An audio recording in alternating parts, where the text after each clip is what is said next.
നമസ്കാരം, എൻ്റെ പേര് അൽഫോൻസ ഷിബു. ഞാൻ സെന്റ് ആൻഡ്രീസ് ഗേൾസ് ഹൈസ്കൂളിൽ 10ാം ക്ലാസ്സിൽ പഠിക്കുന്നു.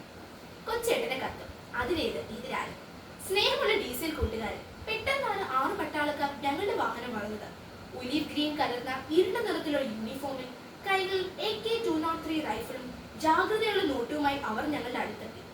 അല്പം അകലെ നിന്ന ഒരു വലിയ സ്റ്റാലിൻ ട്രക്കിൽ നിറയെ പട്ടാളക്കാർ 4 വർഷത്തേക്ക് തോക്കും ചൂണ്ടി നിൽക്കുന്നു. ഞങ്ങൾ എങ്ങോട്ട് പോകുന്നു, എന്തിനു പോകുന്നു, വാഹനത്തിലുള്ളവർ ആരാണ്, ആധാർ കാർഡ് എവിടെ തുടങ്ങിയ വിശദമായ പരിശോധനകൾ എല്ലാം ഓക്കെ എന്ന് കണ്ടപ്പോൾ മുന്നോട്ട് പോകാൻ അനുമതി കിട്ടി. CMA സഭയുടെ ജമ്മു കാശ്മീരിലെ മിഷണറി വൈദികരെ സന്ദർശിക്കാൻ എത്തിയ വൈദികരായിരുന്നു ഞങ്ങളുടെ വാഹനത്തിലുണ്ടായിരുന്നത്. ജമ്മുവിലെ ലെംബേരി ക്രൈസ്റ്റ് സ്കൂൾ സന്ദർശിച്ച ശേഷം നൌഷരിയിലും രജൌരിയിലും പൂഞ്ചിലും ദെഗോറിലുമുള്ള വിദ്യാലയങ്ങളും മിഷൻ പ്രവർത്തനങ്ങളും ലക്ഷ്യം വെച്ചാണ് ഞങ്ങൾ യാത്ര ചെയ്തത്.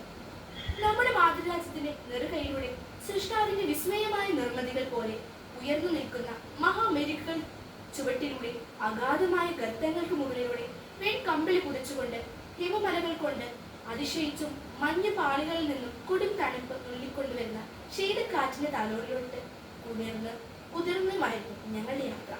പ്രിയ കൂട്ടുകാരെ, ഞാൻ ഈ കത്ത് നിങ്ങൾക്ക് എഴുതുന്നത് വളരെ പ്രധാനപ്പെട്ട ഒരു കാര്യം നിങ്ങളുടെ ശ്രദ്ധയിലേക്ക് കൊണ്ടുവരാനാണ്. ലംബോരി മുതൽ ശ്രീനഗർ വരെയുള്ള ഇടുങ്ങിയ പാതയിലൂടെ 320 കിലോമീറ്റർ ദൂരം താണ്ടാൻ 10-15 മണിക്കൂറെങ്കിലും വേണം. നമ്മുടെ രാജ്യത്തിന്റെ അതിർത്തി ഗ്രാമങ്ങളിൽ ഉണ്ടായിരുന്ന ഈ യാത്ര അക്കനൂർ, സുന്ദർബാനി, സൂരംഗക്കോട്ടയും ഉൽമായും തനിമണ്ടിയും തുടങ്ങിയ അതിസുരക്ഷയുള്ള അതിർത്തി മേഖലകളിലും സമ്പൂർണ്ണ സജ്ജാര 100 കണക്കിന് സായുധ സേന സദാനേരവും കൺചിമ്മാതെ കാവലിരിക്കുകയാണ്. സിന്ദൂർ ആക്രമണ പരമ്പര അരങ്ങേറിയ പുഞ്ചിൽ ഉൾപ്പെടെ പാകിസ്ഥാൻ അതിർത്തിയോട് തൊട്ടുകിടക്കുന്ന ദെഗോറിലും എത്രയോ ജാഗ്രതയാണ് നമ്മുടെ രാജ്യത്തിന്റെ കാവൽക്കാരായ പട്ടാളക്കാർ അതിർത്തികൾ സംരക്ഷിക്കുന്നത്. നമ്മുടെ രാജ്യത്തിന് അതിരുകളുണ്ട്, അതിനപ്പുറത്ത് അയൽ രാജ്യങ്ങളുണ്ട്, ഇന്ത്യയുടെ സൗകര്യവും ശത്രുവുമുള്ള രാജ്യങ്ങളുമുണ്ട്. അതിനാൽ നമ്മുടെ രാജ്യത്തിന്റെ അതിരേത്, നമ്മുടെ എതിരുള്ളവർ ആരെല്ലാം എന്ന് രാജ്യത്തിന് അറിയാം. അതിനനുസരിച്ചാണ് അതിരുകളിൽ സുരക്ഷാ സേനയെ വിന്യസിച്ചിരിക്കുന്നത്. നമ്മുടെ ജീവിതവും ലക്ഷ്യങ്ങളും നമ്മുടെ വ്യക്തിത്വവും ബന്ധനങ്ങളും സുരക്ഷിതമാണോ എന്ന് കൂടി ഗൗരവമായി ചിന്തിക്കണം.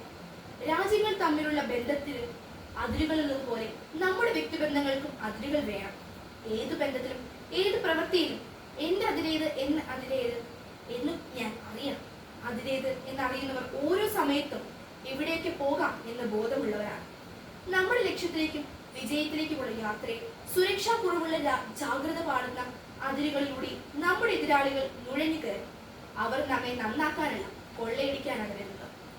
നല്ല വ്യക്തിത്വങ്ങളുടെ അതിരുകളിൽ ദൈവവിശ്വാസം, മാതാപിതാക്കളോടുള്ള കുടുംബത്തോടും ഉറച്ച സ്നേഹം, അധ്യാപകരോടുള്ള ആദരവ്, സാഹോദര്യം, സേവന സന്നദ്ധ, കൃത്യനിഷ്ഠ, അച്ചടക്കം, സത്യസന്ധ, നീതിബോധം തുടങ്ങിയ കരുത്തുറ്റ മൂല്യങ്ങൾ പട്ടാളക്കാരായി ജാഗ്രതയോടെ കാവൽ നിൽക്കുന്നുണ്ടാകും. ഇത് ജെൻസി കാലം. നവമാധ്യമങ്ങളും ഇന്റർനെറ്റും നമ്മുടെ ധാർമ്മിക മൂല്യങ്ങളെ കീഴ്പ്പെടുത്തി നമ്മുടെ വ്യക്തിത്വ സുരക്ഷയിലേക്ക് അധിനിവേശം നടത്തുന്നുണ്ടോ എന്ന് നാം പരിശോധിക്കാം. ചില അപരിചിത സൗഹൃദങ്ങൾ നമ്മുടെ നന്മ മൂല്യ സേനകളെ തകർത്ത് നുഴഞ്ഞു കയറി നമ്മുടെ ജീവിതത്തെ അരക്ഷിതമാക്കുന്നു എന്ന് നമ്മൾ മനസ്സിലാക്കാം. നമ്മുടെ ഉള്ളിലും കുടുംബത്തിലും ആഭ്യന്തര കാലത്തിലും കാരണമാകുന്നുണ്ടോ എന്ന് ശ്രദ്ധിക്കാം. എപ്പോഴും സ്വയം ചോദിക്കാം, എന്റെ അതിരേത്, എതിരാര്. ആശംസകളോടെ സ്വന്തം കൊച്ചേട്ടൻ. നന്ദി.